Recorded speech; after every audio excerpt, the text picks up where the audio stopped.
கன்னியாகுமரி மாவட்டம் மார்த்தாண்டத்தில் முதலமைச்சர் திறந்து வைத்த வணிக வளாகம் 2 மாதங்களில் மது அருந்தும் கூடாரமாக மாறி வருவதாக வணிகர் சங்கத்தினர் குற்றம் சாட்டியுள்ளனர். 3 லட்சம் ரூபாய் முன்பணம் பெற்றும் 40,000 முதல் 80,000 வரை வாடகை பெற்றும் இதுவரை மின் இணைப்பு, குடிநீர் உள்ளிட்ட வசதிகளை அரசு செய்து தராததால் பயன்படுத்த முடியாத நிலை உள்ளதாக வியாபாரிகள் குற்றம் சாட்டியுள்ளனர். இன்றைக்கு தமிழக அரசு நகராட்சி நிர்வாகமானது உடனடியாக போர்க்கால அடிப்படையில் இதற்கு நிவாரணம் தேட வேண்டும். எம்ஜிஆருக்கு பிறகு கட்சி ஆரம்பித்த எந்த நடிகரும் ஆட்சியை கைப்பற்றிய சரித்திரம் இல்லை என்று அதிமுக முன்னாள் அமைச்சர் கடம்பூர் ராஜு தெரிவித்துள்ளார். கோவில்பட்டியில் செய்தியாளர்களை சந்தித்தவர் சட்டமன்ற தேர்தலில் விஜயின் தாக்கம் இருக்கும் என்றும், ஆனால் 200 இடங்களில் அதிமுக கூட்டணி வெற்றி பெறும் என்றும் தெரிவித்துள்ளார். கட்சித்தலைவர் எம்ஜிஆரை ஒப்பிட்டு யாரையும் நாம் மதிப்பீடு என்பது அந்த மதிப்பீடுக்கே வழி இல்லை, அந்த கருத்துக்கே செல்ல வேண்டிய அவசியம் இல்லை. எனவே இந்த தாவகனுடைய அரசியல் நிலைமை 2-3 நாட்களில் தெரிய வரும். புதுச்சேரியில் சுயேட்சையாக போட்டியிட்ட காங்கிரஸ் கட்சியைச் சேர்ந்தவர்கள் வெற்றி பெற்றால் மன்னித்து ஏற்கப்படுவார்கள் என புதுச்சேரிக்கான காங்கிரஸ் தலைவர் வைத்திலிங்கம் தெரிவித்துள்ளார். கட்சி அலுவலகத்தில் செய்தியாளர்களை சந்தித்த அவர் விஜயன் தாக்கம் புதுச்சேரியில் இருக்குமா என்ற கேள்விக்கு 4ஆம் தேதி பார்ப்போம் என்று கூறினார்.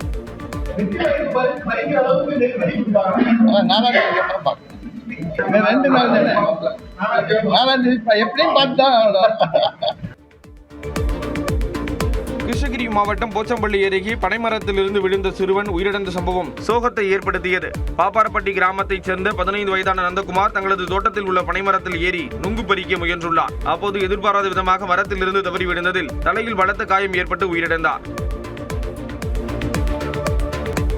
சிவகங்கை மாவட்டம் காரைக்குடி ரயில் நிலையத்தில் ஜெனரேட்டர் பழுது காரணமாக மின் விநியோகம் துண்டிக்கப்பட்டதால் பயணிகள் அவதியடைந்தனர். இரவு 7 மணிக்கு மேல் திடீரென மின் இணைப்பு துண்டிக்கப்பட்டதால் பயணிகள் செல்போன் டார்ச் வெளிச்சத்தில் அமர்ந்திருக்கும் நிலை ஏற்பட்டது. இது குறித்து அதிகாரிகள் முறையாக பதிலளிக்கவில்லை என்றும் பயணிகள் வேதனை தெரிவித்தனர். பயமா இருக்கு, யாராவது திடீர்னு வந்து செயின் ஸ்நாச்சிங் இது மாதிரி ஏதோ சமூக விரோத செயல் எதனா நடக்குமோ பயத்தில் தான் எல்லாரும் வெளியே வந்துட்டு இருக்கோம். பயமா நான் ஒரு குழந்தைய தூக்கிட்டு ஒரு பெண்மணி கூட நடந்து வந்தாங்க. நாங்கள் தான் அவங்க லைட் அடிச்சுட்டு வெளியே கூப்பிட்டு வந்தோம். புதுச்சேரி கடல் பகுதியில் டால்பின் குட்டி ஒன்று இறந்த நிலையில் மீட்கப்பட்டு அங்கிருந்த சுற்றுலா பயணிகளிடம் கவலையை ஏற்படுத்தியது. புதுச்சேரி மெரினா கடற்கரை பகுதியில் ஒதுங்கிய 4 அடி நீளமுள்ள டால்பின் குட்டியை மீட்புக் குழுவைச் சேர்ந்த நபர் மீட்டார். அதனை கைப்பற்றி வனத்துறையினர் இறப்புக்கான காரணம் குறித்து அறிய உடற்கூறாய்விற்காக கால்நடை மருத்துவக் கல்லூரிக்கு அனுப்பி வைத்தனர்.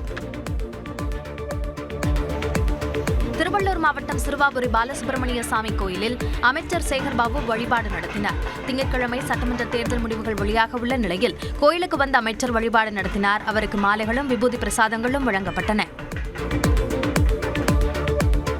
தோல்வி பயத்தில் திமுக தங்களை அச்சுறுத்துகிறது என்று தவிக தேர்தல் மேலாண்மை பொதுச் செயலாளர் ஆதவ் அர்ஜுனா தெரிவித்துள்ளார். சென்னை தலைமைச் செயலகத்தில் கூடுதல் தலைமை தேர்தல் அதிகாரி சிவஞானத்தை சந்தித்த பின் ஆதவ் அர்ஜுனா செய்தியாளர்களை சந்தித்தார். வாக்கு எண்ணிக்கை என்று தமிழகத்தில் சட்டம் ஒழுங்கு பிரச்சினை வராமல் தடுக்க வேண்டும் என கேட்டுக் கொண்டதாக தெரிவித்துள்ளார்.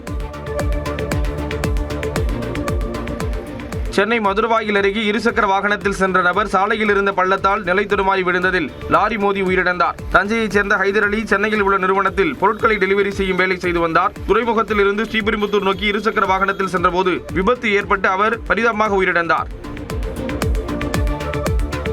சட்டமன்ற தேர்தல் வாக்கு எண்ணிக்கை திங்கட்கிழமை நடைபெறும். திருச்சி மாவட்டம் முசிறியில் காவல்துறையினர் கொடி அணிவகுப்பு நடத்தினர். முசிறி கைகாட்டி பகுதியில் இருந்து புதிய பேருந்து நிலையம் வரை காவல்துறையினர் பேரணி சென்றனர்.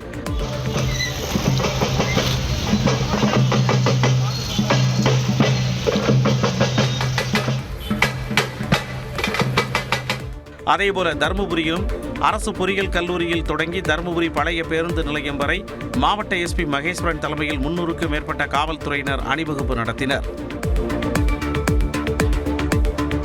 பெருங்கடத்தூர் முதல் செங்கல்பட்டு சுங்கச்சாவடி வரை சாலை விரிவாக்கத்தினால் அகற்றப்பட்ட பேருந்து நிழற்குடைகளை மீண்டும் அமைக்க பொதுமக்கள் கோரிக்கை விடுத்துள்ளனர். கடந்த 2020ஆம் ஆண்டு பெருங்கடத்தூர் முதல் செங்கல்பட்டு சுங்கச்சாவடி வரை 8 வழி சாலையாக விரிவாக்கம் செய்யப்பட்டது. அப்போது 2 மார்க்கத்திலும் இருந்த பேருந்து நிழற்குடைகள் அகற்றப்பட்டன. இதனால் கடந்த 6 ஆண்டுகளாக மழை மற்றும் வெயில் நேரங்களில் பேருந்து பயணிகள் கடும் அவதியடைந்து வருவதால் குடிநீர் வசதியுடன் கூடிய நிழற்குடைகள் அமைக்க மக்கள் கோரிக்கை வைத்துள்ளனர். சேலத்தில் சிகரெட் கையிருப்பு இல்லை என கூறிய டீ கடை உரிமையாளரை மதுபோதையில் இருந்த இளைஞர்கள் தாக்கும் சிசிடிவி காட்சிகள் வெளியாகியுள்ளது. சேலம் அம்மாப்பேட்டை காமராஜர் வளைவு பகுதியில் குமார் என்பவர் டீ கடை நடத்தி வருகிறார். வெள்ளிக்கிழமையன்று குமாரின் டீ கடைக்கு மதுபோதையில் சென்ற இளைஞர்கள் சிகரெட் கேட்டதாக கூறப்படுகிறது. சிகரெட் கையிருப்பில் இல்லை என குமார் கூறியதால் ஆத்திரமடைந்த இளைஞர்கள் அவருடன் வாக்குவாதத்தில் ஈடுபட்டு குமாரை விரட்டிச் சென்று சரமாரியாக தாக்கினர்.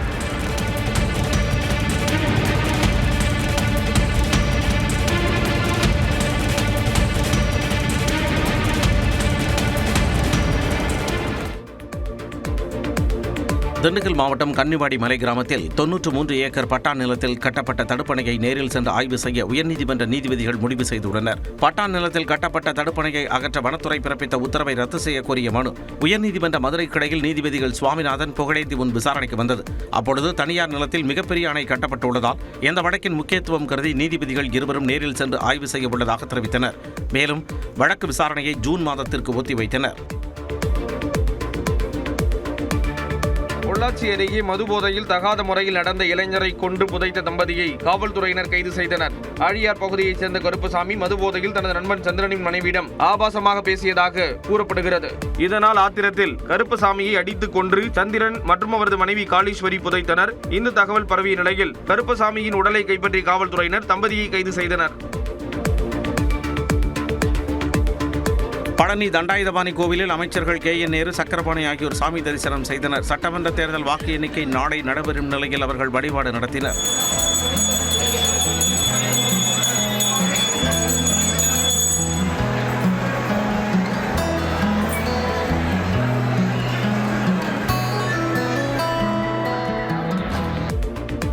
மயிலாடுதுறை மாவட்டம் திருக்கடையூரில் உள்ள அபிராமி அம்மன் உடனுறை அமிர்த கடேஸ்வரர் கோவிலில் தாவேகா பொதுச் செயலாளர் ஆனந்த் வழிபாடு செய்தார். முன்னதாக நாகை மாவட்டம் வேளாங்கண்ணி பேராலயத்திலும் அவர் பிரார்த்தனையில் பங்கேற்றார். அப்போது செய்தியாளர்களின் கேள்விக்கு பதிலளித்த அவர் தாவேகா வெற்றி பெறும் என தெரிவித்தார். தமிழக வெற்றி கழகத்தின் தலைவர் அவர்கள் கண்டிப்பாக தமிழ்நாட்டின் முதலமைச்சராக பதவியேற்பார் என்பது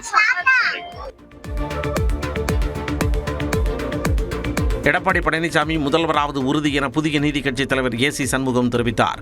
மதுரை அவனியாபுரத்தில் செய்தியாளர்களை சந்தித்த அவர் மதுரை மத்திய தொகுதியில் சுந்தர்சி அதிகமான வாக்கு வித்தியாசத்தில் வெற்றி பெறுவார் என்றார்.